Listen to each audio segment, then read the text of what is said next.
Halo, sahabat Tempo. Salam sehat untuk kita semua. Jumpa lagi bersama saya Vicky Ramadoni dalam program podcast Teras Negeri, dan pastinya kalian menyaksikan podcast ini di kanal YouTube Tempo.co. Kali ini kita kedatangan tamu yang sangat spesial. Sosok yang namanya begitu melekat di hati masyarakat negeri Itawo Tunusa. Sosok yang memimpin Kabupaten Seram bagian timur, dan kini juga beliau dipercaya sebagai Ketua Dewan Pimpinan PKS Maluku periode 2025-2030. Beliau membawa visi terwujudnya masyarakat Seram bagian timur yang sehat, cerdas, sejahtera, dan berbudi luhur. Salah satu langkah konkret beliau adalah mendorong hilirisasi sagu, sebuah inovasi yang tidak hanya mengangkat potensi lokal, tapi juga membuka peluang ekonomi dan pemberdayaan masyarakat. Jadi, mari kita ulik lebih dalam bagaimana beliau dalam mewujudkan visi yang besar ini dan bagaimana hilirisasi sagu dapat menjadi strategi pembangunan yang berdampak nyata bagi masyarakat. Mari kita sambut dengan hangat Bupati Seram bagian timur, Bapak Fahri Husni Al-Katiri. Apa kabar, Pak? Terima kasih sudah datang ke Tempo. Baik, alhamdulillah. Makasih Vicky. Siap. Senang sekali diundang di Tempo. Siap. Pak, kita mau sedikit membuka diskusi ini dengan pertanyaan yang cukup mendalam. Apa sih Pak latar belakang Bapak hingga mau mendedikasikan diri Bapak di Kabupaten Seram bagian timur? Terlebih Bapak mempunyai latar belakang pendidikan yang cukup bagus ya. S1-nya di mana Pak? Di Madinah. Madinah, S2-nya di UI. Di UI, benar. Nah itu kan mungkin secara skala pemikiran, otomatis kan pengennya di kota-kota yang cukup besar. Nah, dengan Bapak ingin mendedikasikan diri di Seram bagian timur, itu apa Pak yang melatar belakangi Pak? Boleh diceritakan ke teman-teman Pak? Boleh. Jadi memang kalau bicara cita-cita ya, saya cita-cita dari masih remaja itu udah kuat ingin jadi guru. Jadi guru agama. Ya. Tapi perjalanan hidup memang akhirnya membawa saya untuk terlibat di politik. Jadi saya pertama kali ya di DPRD provinsi. Ya, sempat 2 periode.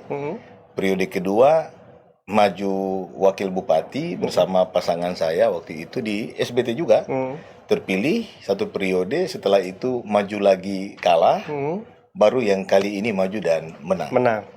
Berarti membutuhkan proses waktu di perpolitikan khususnya di Maluku itu kurang lebih berapa lama Pak? Cukup lama, sampai sekarang kurang lebih aktifnya kurang lebih sebagai pejabat itu sekitar 15 tahunan. Kurang lebih 15 tahun. Itu digabung tahun. DPRD, lalu wakil dan sekarang jadi bupati. Benar. Tapi Pak, yang melatar belakangi apakah ada keluarga kah yang mengikuti jejak politik sebelumnya, atau Bapak terlahir mungkin dari latar belakang keluarga yang seperti apa yang membawa Bapak punya cita-cita nih Pak mengabdikan diri di Seram bagian timur? Sebenarnya kalau latar belakang keluarga nggak ada. Ya, latar belakang keluarga saya justru banyak sebagai akademisi. Ayah saya guru. Nah, tapi karena lingkungan, ya saya memang terlibat di Partai Keadilan Sejahtera ini dari awal, dari Partai Keadilan ya. Nah, tahun berapa itu berarti Pak? Ya kurang lebih dari awal berdiri. Oh iya? Ya, dari awal berdiri. Jadi karena kita jadi nyambung karena ada concern yang hampir sama soal pendidikan. Nah, jadi akhirnya terlibat di situ. Kami banyak terlibat dalam proses belajar mengajar di partai sendiri, terutama di tema-tema keagamaan. Nah, dari sanalah akhirnya terbuka peluang untuk masuk ke ranah politik. Dan walaupun di awal saya juga sempat berat ketika diminta, tapi akhirnya saya putuskan untuk mencoba, dan akhirnya sampai sekarang masih berada di jalur perpolitikan di jalur politik ini. Berarti sebelumnya itu DPRD provinsi ya? Provinsi, ya. Sekarang akhirnya mencalonkan diri di Kabupaten Seram bagian. Benar sekali. Itu yang membedakan mungkin secara kepribadian Bapak itu apa Pak? Apakah lebih berat di DPRD, apakah lebih berat di Bupati, atau di Wakil Bupati itu sendiri Pak? Oke, kalau pilihan strategisnya tentu menjadi kepala daerah, Bupati ya. Saya jadi DPRD provinsi, begitu masuk periode kedua sebenarnya saya sudah mencita-citakan untuk pindah memang ke eksekutif, atau kalau tidak saya istirahat dan kembali ke jalur akademisi. Jadi begitu maju ke pertarungan kepala daerah, hanya 2 pilihan saya. Kalau menang saya mengabdi, kalau kalah saya kembali ke jalur Akademisi. benar. Jadi tapi karena takdirnya sampai sekarang akhirnya harus menjadi bupati, Ya. ya kita urusin serius Udahlah kita daerah dedikasi aja lah buat Seram Bagian Timur. Begitu, Tapi Ricky. dari sebagian banyak kota dan kabupaten di Maluku, kenapa Seram Bagian Timur yang Bapak? Itu daerah asal saya. Oh, Bapak Saya asli lahir langsung. di sana, keluarga besar saya di sana, turun temurun. Jadi mudah buat saya untuk bersosialisasi dengan masyarakat di sana. Oke, nah setelah Bapak diterima di masyarakat Seram Bagian Timur sebagai bupati, ada salah satu visi Bapak yaitu melakukan hilirisasi sagu ya. Benar. Nah itu boleh diceritakan Pak, kenapa ada gagasan hilirisasi sagu di Seram Bagian Timur? Iya. Sudah pasti sebagai kepala daerah kan satu impian kita ada legacy yang kita tinggalkan. Ya. Tema ekonomi jadi tema yang sangat penting untuk jadi perhatian kepala daerah. Saya punya visi hanya 4, ya, terwujudnya masyarakat Seram Bagian Timur yang sehat, cerdas, sejahtera dan berbudi luhur. Oke. Dan sebenarnya hampir semua aspek pembangunan itu bisa kita kembalikan ke satu di antara 4 betul, kata kunci itu. Nah, di tema sejahtera, akhirnya saya harus mengkaji kembali dan membaca ulang tentang potensi daerah saya apa. Oke. Nah, begitu tiba di soal hasil perkebunan, pertanian, ternyata kami punya potensi yang besar.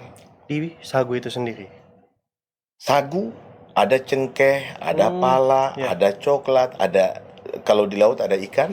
Tapi yang luar biasa, sagu kami produsen terbesar di Maluku. Wow. Jadi kalau di level provinsi itu Maluku provinsi penghasil ketiga terbesar se-Indonesia. Iya. Ada Riau, Papua Tengah, baru Maluku. Maluku.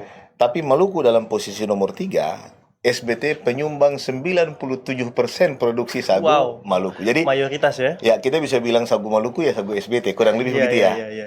Jadi lahan sagu Maluku itu ada 36.000 hektar. Wow. 35.000-nya ada di Kabupaten Seram Bagian Timur. Jadi karena ini potensi yang luar biasa dan saya ingin kabupaten saya juga terkenal keluar ya, ke nasional. Saya bahkan mungkin Vicky pun belum tahu tentang SBT sebelum ini. Bahkan mungkin penonton Tempo pun banyak yang belum mengetahui juga. Benar. Pak. Apa sih SBT ada di mana? Benar sekali. Padahal kan dekat juga sama yang kabupatennya itu ada lokasi Bandanera ya. Maluku Tengah. Ya, itu nggak terlalu jauh kan secara Nah, posisi. kita justru pemekaran dari Kabupaten Induk Maluku Tengah. Nah, bertetangga. Karena bertetangga itu harusnya ada dampak Bandanera terkenal, SBT pun harusnya ikut dampak. Benar. Terkenal juga. Tapi karena mungkin belum banyak yang memahami. Terpisah pulau kan. Iya, Banda itu pulau sendiri, kami di pulau besar namanya Pulau Seram. Nah, akhirnya masih banyak yang belum mengetahui tentang Nah, SBT karena itu maksud saya, karena ada judul sagu yang itu potensi SBT yang luar biasa, pasti tidak bisa diklaim oleh daerah lain. Saya ingin mengenalkan kabupaten saya sudah pasti dengan satu sagu, tema yang berbeda begitu. Nah, kalau saya bicara sagu, nggak ada kabupaten lain yang bisa bicara itu karena potensi besarnya ada di kami. Ada di sana. Benar sekali. Jadi sekarang perkembangan sagu di SBT itu sudah sejauh mana, Pak? Jadi sagu ini kan makanan pokok kami dari dulu ya. Dan Tuhan memberikan itu secara cuma-cuma nih. Masyarakat terbiasa dari dulu makan sagu. Menebang sagu, menggunakan isinya untuk bahan makan pokok kami. Nah, karena itu dia sangat melekat dengan budaya kami. Jadi kita sering mencontohkan orang Maluku, orang Seram itu seperti sagu karakternya. Oh gitu. Jadi kokoh keras di luar, sagu itu kan begitu. Iya, betul. Kokoh berdiri dan ada banyak duri. Kadang-kadang mungkin kelihatan agak tegas, keras, agak ini. Tapi hatinya lembut seperti pati sagu yang putih yang ada di dalam, yang jadi bahan makanan pokok kami untuk. Jadi itu mencirikan karakteristik orang SBT juga ya, Pak? Betul. Orang Maluku secara umum seperti itu. Jadi selama ini memang sagu itu baru diolah menjadi bahan makan pokok, atau di luar itu ada penganan-penganan yang dibuat tapi sifatnya masih tradisional.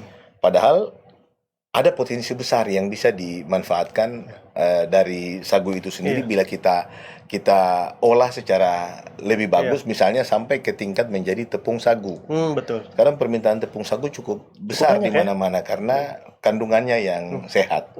Dia gluten free dan sangat ramah dengan pencernaan. Iya betul. Dan sejauh mana pemerintah daerah, khususnya Bapak sebagai bupati, memiliki peran untuk membawa hilirisasi sagu ini bisa ke nasional bahkan internasional itu Baik. sendiri, Pak? Jadi setelah membaca potensi itu, saya juga kemudian pada saat yang sama membaca PSN Presiden Prabowo betul. yang sudah beliau putuskan. Dari 70 sekian PSN itu ternyata ada satu namanya PSN Hilirisasi Sagu. Oh iya betul. Dan ini baru pernah nih perhatian khusus seperti ini sampai dibuat menjadi PSN itu kan berarti strategi nasional. sudah pasti ada kajian yang cukup dalam terkait dengan potensi dan ternyata benar. Kalau kita bicara sagu di dunia, sebenarnya sagu dunia itu adalah sagu Indonesia. Oh iya. Ada data yang bisa kita akses di banyak sumber data, itu 6,5 juta hektar lahan sagu dunia. Totalnya itu 5 sekiannya ada di Indonesia. Coba 5 jutaan dari 6 juta. Berarti ya mostly 90% ya. Benar. Justru yang tersisa itu juga yang 1 juta sekian lahan sagu dunia itu mayoritasnya adanya di tetangga kita di Papua New Guinea gitu. Jadi ini potensi besar. Iya, betul. Nah, kalau sampai Pak Prabowo sudah menetapkan demikian, saya menangkap secara cepat dia berhubungan langsung dengan semangat beliau terkait dengan ketahanan pangan. Iya. Kan beliau punya semangat untuk mengusung ketahanan pangan, energi dan air.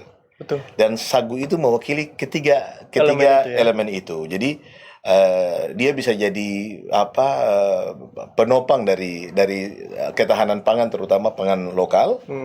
Sagu juga bagian dari pohon sagu itu bisa kita gunakan untuk menghasilkan bioetanol, ya, jadi energi terbarukan. Iya, energi terbarukan. Dan sagu itu termasuk tanaman yang bisa sangat menyimpan air di bawahnya. Betul, jadi kalau dulu orang tua kami kalau ke hutan itu cara mencari di mana air berada cukup dengan melihat pohon sagu. Kalau ada pohon sagu pasti ada air di bawahnya di ya. situ. Dan membantu pengakaran pohon-pohon juga. Benar sekali, karena kandungan air di dalamnya juga cukup bagus. Benar. Lalu ada kesejahteraan yang tadi Bapak jelaskan, hilirisasi sagu. Ada kesehatan. Itu bentuknya apa Pak? Program kesehatan yang Bapak jalankan selama Bapak menjadi Saya ingin tambah sedikit dulu tentang sagu tadi. Jadi karena memang dia inline dengan PSN Pak Prabowo, saya bicaralah tentang tema ini ke Pak Gubernur. Saya butuh Pak Gubernur karena Baluku ya Pak ya? Ya, karena beliau yang harus mengusulkan ini ke pemerintah pusat, mewakili daerah ya. Dan beliau sangat support luar biasa. Beliau dukung ya, dan surat usulan sudah disampaikan ke pemerintah pusat dan proses kami berusaha supaya SBT itu menjadi lokus PSN hilirisasi sagu dan sebisa mungkin masuk di RKP 2026. Ya. Alhamdulillahnya di akhir Oktober kemarin tanggal 22 kalau saya tidak salah, Kemendagri sudah memberikan rekomendasi tentang SBT sebagai lokus hilirisasi sagu ke Bappenas. Kami sekarang sedang menunggu, mudah-mudahan di Desember ini sinkronisasi terakhir terkait RKP 2026 SBT memang menjadi lokus dan itu berarti akan ada perhatian khusus dari pemerintah pusat untuk membangun pabrik sagu di daerah kami. Dan pasti dampaknya itu langsung nyata kepada masyarakat pasti. Kita, terutama untuk lapangan pekerjaan pastinya. Lapangan pekerjaan, tingkat kesejahteraan masyarakat pasti meningkat. Saya ingin tambah satu hal begini. Jadi kenapa satu hal juga yang menggugah setelah kita teliti ternyata. Jadi sagu itu, Vicky, itu dia hanya bisa ditebang pada usia tertentu. Iya. Sekitar 8 tahun. Itu ada yang menyebutnya saat bunting. Jadi begitu batang sagu itu terisi penuh oleh patinya. Di saat itulah dia harus ditebang. Karena kalau kita biarkan, maka isi yang mestinya 100% itu akan berkurang perlahan-lahan sampai habis. Jadi sementara pohon-pohon sagu kami ini kan masih ada di hutan. Dengan pendekatan yang lama tradisional oleh masyarakat, itu ada banyak pohon sagu yang akhirnya harus mati karena tidak bisa ditebang. Iya, ditebang. Nah, kita bicara potensi loss. Dalam 1 hektar anggaplah kita pakai angka yang gampang deh. Kalau 1 hektar itu dalam 1 tahun ada 2 pohon sagu saja yang mati. Tapi saya menduga pasti lebih. Ini hitung aja angka yang paling gampang. Kalau dari 1 hektar 2 pohon sagu mati dalam 1 tahun, maka untuk 35.000 hektar dalam 1 tahun berarti ada 70.000 pohon sagu yang mati. Wow. Nilai ekonomi pohon sagu menurut hitungan kita di harga yang sekarang ya ada sekitar 3 jutaan per pohon sagu. Per pohon sagu. Iya, nilai ekonominya ya. Nah, kalau angka 3 juta kita kalikan dengan 7.000. dengan 70.000. 70.000. Itu keluarlah angka 210 miliar. Wow. Artinya, kalau kita tidak sentuh dengan hilirisasi, industrialisasi, Iya. teknologi, maka berapa besar uang yang habis. Iya, betul. Lalu kita bandingkan itu dengan pendapatan asli daerah kami. PAD kami kurang lebih cuma di angka 20 miliar. Artinya ada 10 kali lipat yang bisa yang bisa didapatkan. kita maksimalkan kalau memang hilirisasi sagu ini kita dorong secara maksimal. Jadi sejauh ini secara industri sagu di SBT itu bagaimana, Pak? Yang ada ini kan ada beberapa pengusaha lokal yang sudah coba melihat potensi ini. Tapi kan pendekatannya masih sangat terbatas. Harganya juga karena skalanya kecil, harga yang dibeli dari masyarakat juga masih belum secara ekonomis menarik. Iya. Tapi setelah kita membuat hitungan sederhana, kalau hilirisasi ini berhasil kita dorong dan berjalan, itu harga yang sekarang dibeli dari masyarakat itu bisa meningkat ke depan sampai 10 kali lipat bahkan. Iya. Begitu. Jadi memang perlu dikembangkan dan harus concern juga, butuh bantuan pemerintah pusat juga ya. Pasti. Kita untuk mengembangkan hilirisasi sagu itu. Kita nggak bisa sendiri dengan Iya, pemotongan anggaran kayak sekarang. Dengan ekonomi seperti sekarang, efisiensi ya Pak ya. Kita harus dapat bantuan dari pemerintah. Nah itu harapan kami. kalau boleh diprobabilitaskan berapa persen Pak keyakinan pemerintah daerah bakal ditolong sama pemerintah Kan pusat? kita sudah di ujung nih. Kalau dari proses pengusulan PSN itu tinggal selangkah lagi yaitu sinkronisasi akhir dari Kementerian Bappenas. Saya sih cukup yakin, mudah-mudahan ya. Yakin hakul yakin ya Pak ya? Mudah-mudahan. Dan ini juga jadi pesan untuk pemerintah Ya, pusat. mudah-mudahan pemerintah pusat, Bappenas terutama. Karena ini akan mendongkrak ekonomi di Maluku. Betul. Dan juga minimal banget PSN itu juga diimplementasikan seharusnya di Maluku. Benar. Di Kabupaten SBT itu Betul sendiri. sekali. Walaupun banyak PR juga ya Pak di SBT ya Pak ya. Pasti. Selain sagu ya Pak ya. Pasti. Jadi kan sagu ini saya angkat sebagai tema utama saja. Iya. Bukan berarti yang lain saya abaikan. Iya, Sama betul. sekali tidak. Cuman kita butuh fokus memang. Bahwa yang lain tetap jalan itu pasti. Saya dalam kondisi anggaran kita yang seperti sekarang, maka tidak ada pilihan lain bagi saya. Satu hal yang mesti saya buka adalah Iya, investasi. Betul.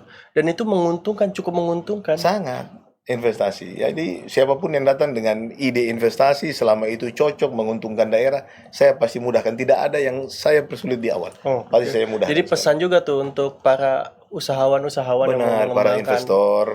usaha sagu ya Pak ya. Benar. Karena kan ya butuh kesabaran juga sih sebenarnya Pak ya. Dan Betul. juga cara khusus untuk menebang sagu. Jadi nggak bisa sembarangan orang. Benar. Dan itu sudah dipraktekkan berpuluh-puluh tahun di Kabupaten Serang SBT itu bagian sendiri. timur, benar sekali. Dan itu menjadi tradisi dan juga gaya hidup masyarakat SBT karena makan sehari-hari pun menggunakan sagu itu sendiri ya Pak. Sebagai gaya hidup, itu gaya hidup tradisional kami.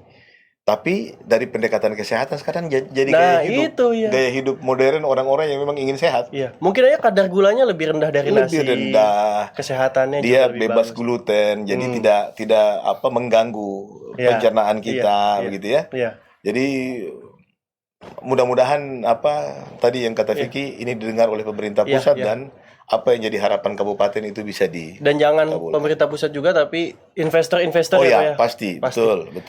Jadi nih pemirsa sahabat Tempo, saya sekalian diajarkan oleh akademisi juga sekaligus politikus bagaimana mengembangkan salah satu usaha sagu di SBT yang sangat potensial pastinya. Betul. Tapi tanpa menyingkirkan hal-hal lain ya Pak ya. Benar. Dari 4 visi tersebut salah satunya kesejahteraan itu melalui sagu. Betul. Tapi boleh diceritakan juga Pak sedikit banyaknya kepada masyarakat selain sagu apa sih yang Bapak mau kembangkan di SBT itu sendiri Pak? Fakta hari ini sudah ada calon investor kelapa yang ingin masuk ke kami. Kami punya kelapa sangat banyak. Di Maluku kami penghasil keempat kalau kelapa.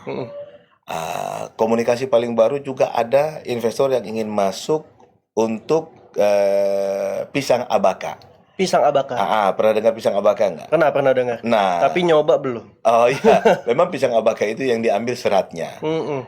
Untuk kepentingan pembuatan tali Iya, betul. atau bahkan yang kualitasnya bagus bisa untuk bahan kertas uang. Oh, jadi dia diolah hanya untuk itu. Benar. Jadi artinya potensial sekali investasi yang bisa dilakukan di Kabupaten Senam SBT bagian itu timur. Dan ini Pak, yang jadi pertanyaan pasti kenapa kok baru sekarang Mm-mm. pemerintah daerah SBT itu concern untuk mengembangkan ini? Ya, kalau ditanyakan ke saya karena saya baru menjabat sekarang. Kalau untuk yang lalu ya saya tidak bisa menjawab. Ya intinya karena pemerintah sekarang concern ya Pak ya. Iya. Khususnya untuk apa sih? Untuk kesejahteraan masyarakat juga benar sekali, pastinya. benar sekali. Karena dampaknya apa untuk PAD, Lapangan pekerjaan, pekerjaan. pengurangan kemiskinan, Betul sekali. dan juga pastinya nanti kalau orang punya uang kan akan berdampak langsung bagi pendidikan juga dan kesehatan juga ya Pak. Benar sekali. Tapi concern Bapak di bidang kesehatan, pendidikan itu seperti apa Pak? Tetap jalan. Jadi di kesehatan misalnya saya di antara komitmen politik saya ingin masyarakat Seram bagian timur itu dilayani di bidang kesehatan secara gratis dan secara bertahap ini sudah terwujud di puskesmas misalnya. Kabupaten kami punya kurang lebih 22 puskesmas 22 puskesmas. dan semua sekarang layanannya sudah gratis. BPJS? BPJS juga satu jalur yang kita pakai ya. Dan secara bertahap kita ingin semua masyarakat kami menikmati layanan BPJS. Jadi di puskesmas tidak ada lagi bayar-bayaran. Di tiap puskesmas sekarang sudah ada 1 orang dokter minimal. Di puskesmas. Di setiap puskesmas ada 1 orang dokter. Bahkan ada puskesmas yang punya dua dokter. Sebagai bagian dari komitmen saya supaya masyarakat bisa terlayani secara baik. Nanti secara bertahap juga di rumah sakit umum daerah, layanannya juga akan kita gratiskan. Tapi semua butuh proses, mudah-mudahan dalam waktu yang tidak terlalu Iyalah lama. butuh proses nih Pak Bupati baru berapa lama menjabat? Belum sampai setahun. Belum nyampe setahun. Kurang lebih baru 9 PR-nya bulan. banyak banget. Luar biasa. Kendala di sana juga banyak ya Pak. Masuk dengan tantangan kondisi anggaran yang luar biasa bergejolak, berat. dan itu berdampak banget ya Pak ya. Sangat. Karena kan terlepas dari apapun masyarakat sekitar pun masih bergantung sama APBD dan APBN ya Pak ya. Betul sekali. Jadi di bidang kesehatan semaksimal mungkin akan ditingkatkan ke depannya. Kalau di bidang pendidikan Pak, Pendidikan apakah juga ada sama. sekolah rakyat udah mulai belum sih Pak? Sekolah rakyat tahun 2026 insya Allah SBT kebagian giliran Itu untuk pemerintah mulai pusat juga tuh pembangunan. harus tuh ya. Ya. Jadi kita juga mengejarkan fasilitas pendidikan kami juga seperti yang sering disampaikan oleh Pak Prabowo. Beliau punya data bahwa masih butuh perbaikan fasilitas pendidikan di mana-mana.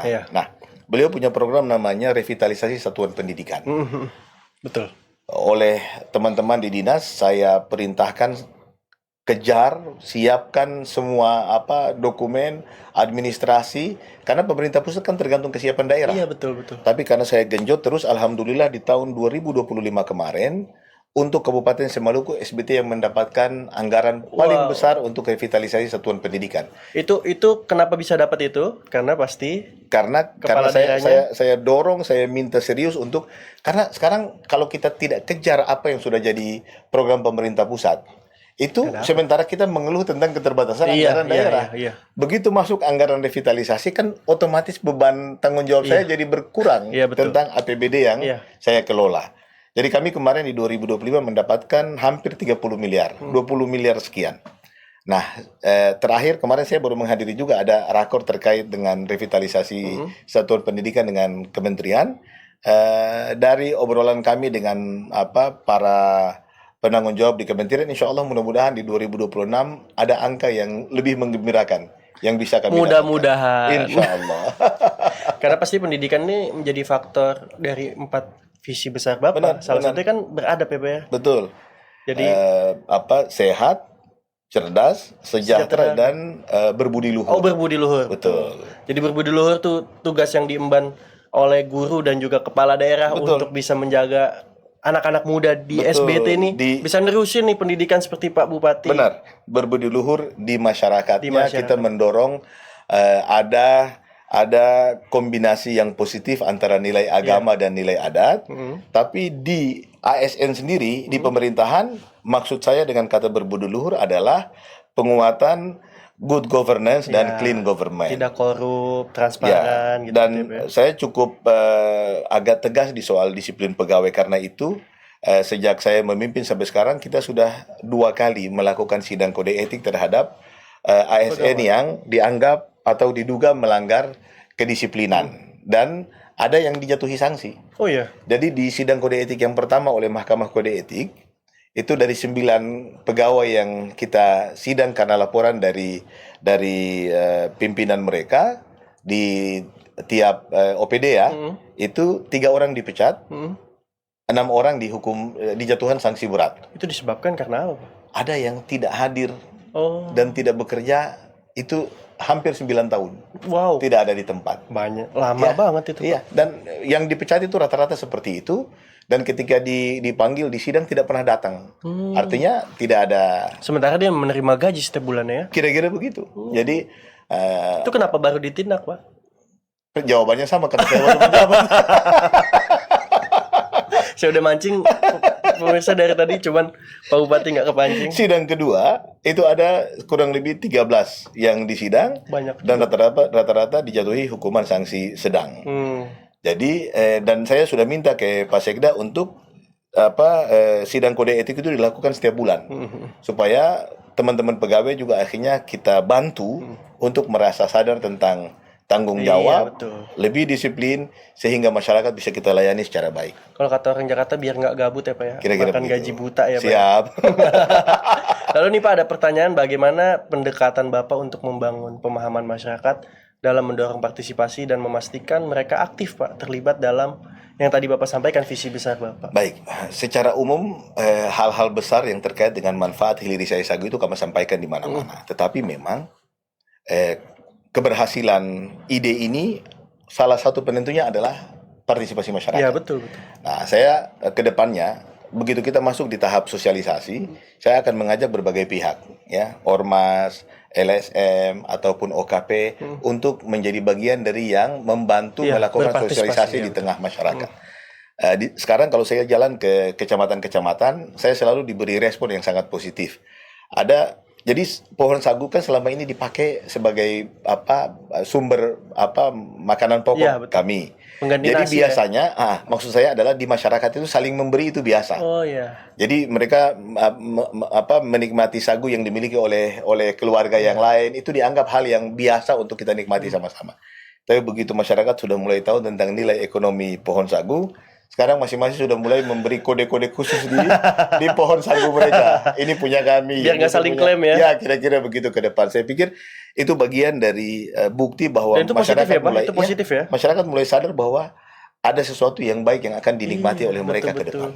Dan itu juga secara tanah di SBT juga mendukung untuk penanaman sagu juga. Sangat. Jadi gini, yang ada ini kan sampai sekarang ini namanya hutan sagu. Hutan sagu. Hutan sagu artinya sagu itu tidak kita tanam.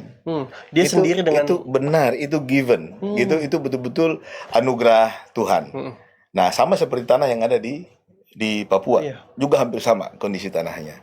Jadi ke depan saya bagian dari apa yang ingin kita upayakan dalam hilirisasi sagu itu, hutan sagu ini perlahan-lahan ini akan kita ubah menjadi kebun sagu.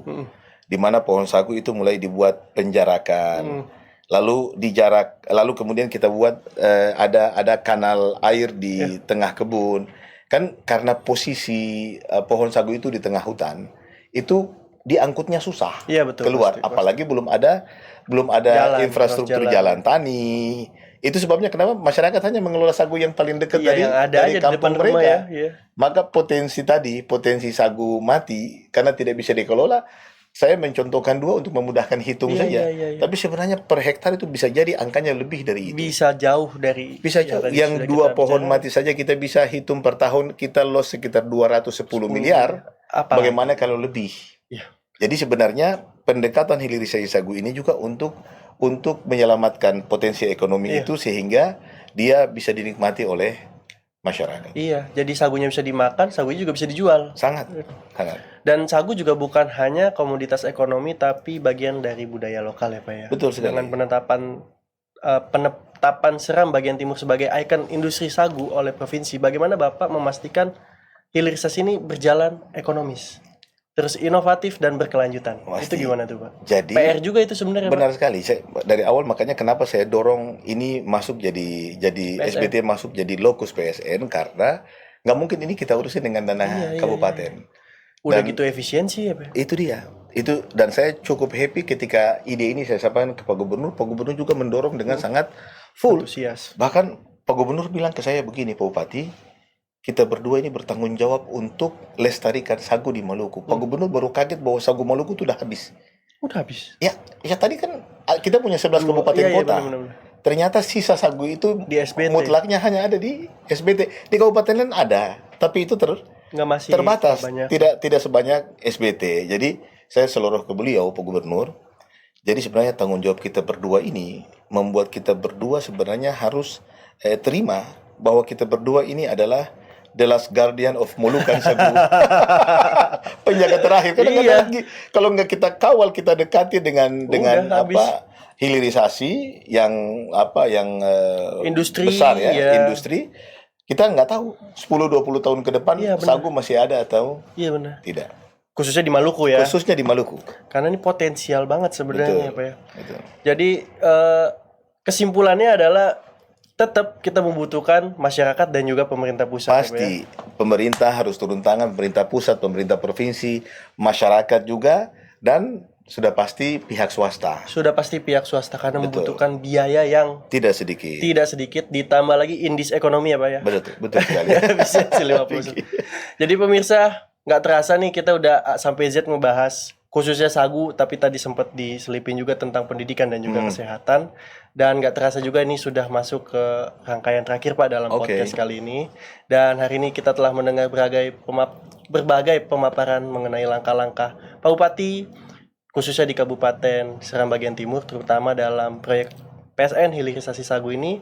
Tapi sebelum saya mengakhiri diskusi kita pada kali ini, mungkin Bapak boleh menyampaikan closing statement Pak, apa yang Bapak mau sampaikan untuk pemerintah pusat, untuk masyarakat, dan untuk siapapun itu Pak yang ada dan menjadi rangkaian dalam membangun SBT itu sendiri Pak. Ya, membangun kabupaten ini tidak mudah. Maka apa yang sudah Tuhan berikan berupa potensi luar biasa, khususnya sagu di Seram Bagian Timur, harus menjadi pemicu dari kebangkitan ekonomi di Kabupaten Seram Bagian Timur. Tetapi ini tidak akan berhasil tanpa kolaborasi dari semua pihak, pemerintah daerah, masyarakat, swasta, dan lebih utama adalah pemerintah pusat. Saya berharap SBT menjadi lokus PSN hilirisasi sagu dan masuk di RKP 2026. Amin ya Rabbal Alamin ya Pak ya. Dan sekali lagi itu sangat berdampak penting ya Pak ya. Untuk kemajuan SBT dan juga Provinsi Maluku. Betul sekali. Terima kasih Pak Bupati sudah menyempatkan waktunya, nggak terasa Vicky. Lumayan lama juga sampai Terima kasih kita juga. bahas. Saya diundang di Tempo, saya senang sekali bisa diundang di Tempo. Dan semoga pesan-pesan yang Bapak sampaikan tadi nyampe ke pemerintah pusat. Karena tujuannya satu, udah cuman buat kesejahteraan masyarakat. Udah itu aja ya Pak ya. Siap. Jadi pemirsa, mungkin saya tutup diskusi kita pada kali ini. Program Teras Negeri akan kembali dengan sejumlah kepala daerah lainnya yang akan membawa inspirasi untuk kemajuan negeri ini. Saya Vicky Ramadhani mengucapkan terima kasih atas kebersamaannya. Mewakili kru yang bertugas, sampai jumpa di episode berikutnya.